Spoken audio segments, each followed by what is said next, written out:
पौराणिक कथा चामुंडा माताजी टेकड़ी देवास। पुरानी कथा के अनुसार शिवजी का विवाह दक्ष प्रजापति की कन्या सती से हुआ था, किंतु किसी कारण दक्ष प्रजापति शिवजी से नाराज हो गए। उन्होंने एक बहुत बड़ा यज्ञ किया जिसमें सभी देवताओं को बुलाया गया, किंतु शिवजी को निमंत्रित नहीं किया। जब सती को यह ज्ञात हुआ कि उसके पिता के यहाँ यज्ञ हो रहा है, तो उसने शिवजी के सामने यज्ञ में जाने की इच्छा व्यक्त की।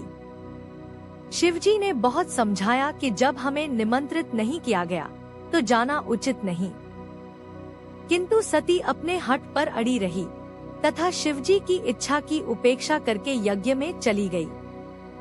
वहां जाने पर उसे उदासीनता, अपमान तथा अपशब्द ही प्राप्त हुए।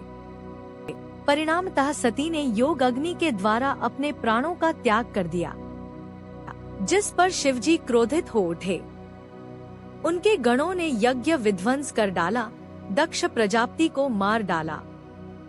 शिवजी को सती की मृत्यु से बहुत दुख हुआ तथा वह विक्षिप्त अवस्था में सती के शव को उठाए चले जा रहे थे। शिवजी को इस अवस्था से मुक्त कराने के लिए भगवान विष्णु ने मृत सती के शरीर के अंगों को अपने सुदर्शन चक्र से काट काट कर गिरा दिया। जहाँ जहाँ अंग गिरे, शक्ति के सिद्ध शक्ति पीठ प्रकट हो गए। उज्जैन का हर सिद्धि मंदिर उन्हीं शक्ति पीठों में से एक है, जहाँ से रक्त की एक बूंद उड़कर देवास की टेकरी पर आ पड़ी तथा यहाँ भी चामुंडा का उपसिद्ध पीठ प्रकट हो गया। रक्त प्रवाह ही शरीर के सभी अंगों को जीवन तथा कार्यशील प्रदान करता है, इसीलिए रक्त का महत्व सर्वोपरि है। इस पर्वत की एक शिला पर भगवती चामुंडा की आकृति उभरी। एक भक्त प्राचीन काल में भगवती की जो आकृति उभरी थी वह तो कहीं दिखाई नहीं देती। अब मानव निर्मित आकृति के ही दर्शन होते हैं। महाराज श्री भगवती के सभी पीठों के साथ यही स्थिति है। कालक्रम से जहाँ जहाँ भगवती की आकृतियाँ उभरी थी वे विलीन होती गई तथा अधिकांश स्थानों पर भगवती के भक्तों ने पिंडी के रूप में भगवती की स्थापना कर ली। यहाँ की टेकरी पर किसी कलाकार ने शिला पर माता जी की आकृति उके दी। यह संसार है, यहाँ की प्रत्येक वस्तु में काल प्रभाव से परिवर्तन अवश्यंभावी है। यदि भगवती की आकृतियाँ भी विलीन हो गई तो आश्चर्य किस बात का। जब भर्तृहरि का 2000 वर्ष पूर्व आगमन हुआ, उस समय टेकरी पर रक्त का छींटा पड़ने से उभरी स्वाभाविक आकृति थी। इसमें तो कोई शंका नहीं कि जो प्रभाव उन उभरी आकृतियों का था वह इन मानव स्थापित पिंडों तथा मानव निर्मित प्रतिमाओं तथा आकृतियों का नहीं, किंतु भक्तों की निरंतर श्रद्धा तथा उपासना ने इन स्थानों की जागृति को बनाए रखा है। एक भक्त भारत में भगवती के भक्तों की संख्या काफी है। महाराज श्री सब भगवती के ही भक्त हैं। जो सीधे भगवती की उपासना करते हैं वे तो हैं ही राम, कृष्ण, शंकर, हनुमान, गणेश आदि के भक्त भी अपने अपने इष्ट के माध्यम से भगवती की ही उपासना करते हैं। अनेकता में एकता का दर्शन हिंदू दर्शन का आधार है।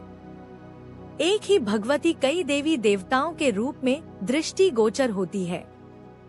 एक ही शक्ति पशु, पक्षी, मानव सबका रूप धारण किए है।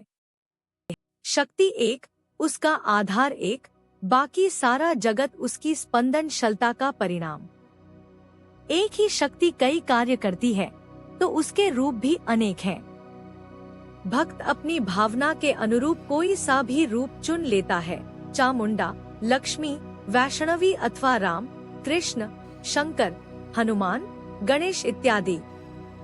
अतः सारा भारत भगवती का ही भक्त है। एक भक्त किंतु सामान्य जन में इतना विवेक नहीं कि इन बातों को समझ सके, इसीलिए प्राय लोग उलझन में पड़कर भ्रमित हो जाते हैं। महाराज श्री जिसके मन में उलझन होती है वही उलझन में पड़ता है। ब्रह्मा, विष्णु, महेश कोई परस्पर भिन्न देव नहीं है, अपितु एक ही परमात्मा के 3 नाम, स्वरूप तथा कार्य हैं, जो उनकी सृष्टि, स्थिति तथा विलय की क्रिया के आधार पर कल्पित किए गए हैं। शक्ति के बिना कोई क्रिया संभव नहीं।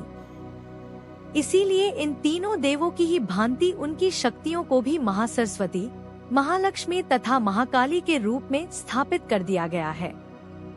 जैसे तीनों देव एक ही परमात्मा के तीन स्वरूप हैं, उसी प्रकार तीनों देवों से संबंधित तीनों देवियां भी एक ही शक्ति की तीन क्रियाएं हैं।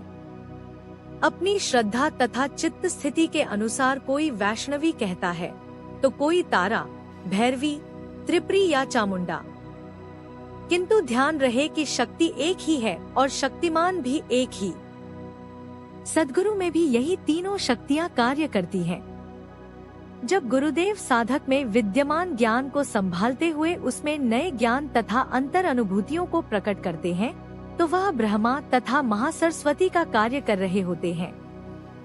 जब शिष्य के यथार्थ ज्ञान का रक्षण तथा पोषण करते हैं तब वह महाविष्णु तथा महालक्ष्मी का उत्तरदायित्व निभा रहे होते हैं।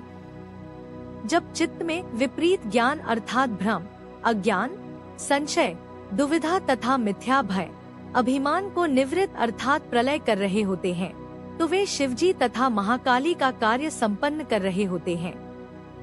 महाकाली चित्त के अज्ञान तथा भ्रम के लिए प्रलयकाणी है, इसीलिए शंकर को प्रलयंकारी कहा जाता है।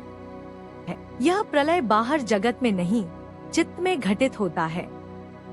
यही शंकर तथा भगवती का गुरु स्वरूप है।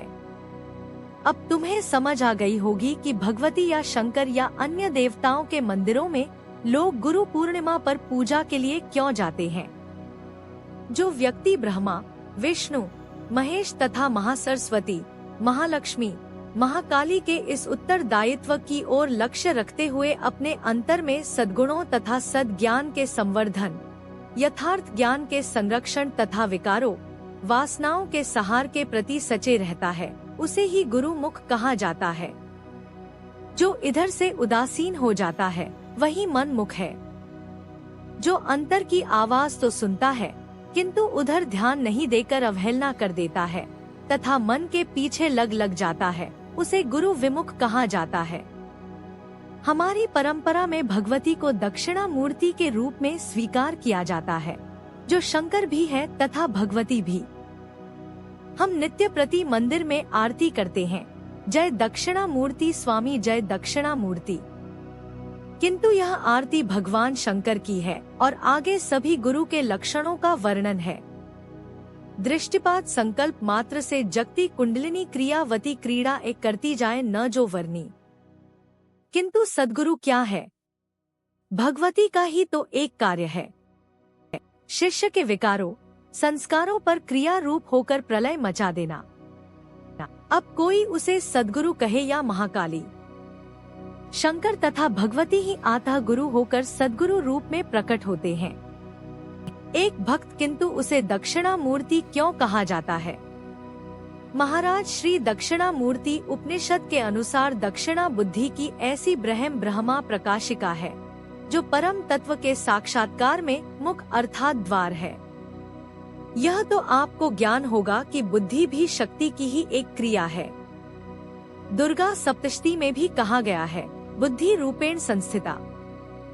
बुद्धि का आत्म साक्षात्कार का द्वार होने का अर्थ है शक्ति का आत्म अभिमुख होना, तभी तो बुद्धि आत्मा का द्वार होगी। जब तक शक्ति आत्मा अभिमुख कार्यशील नहीं होगी, बुद्धि भी आत्मा अभिमुख नहीं होगी।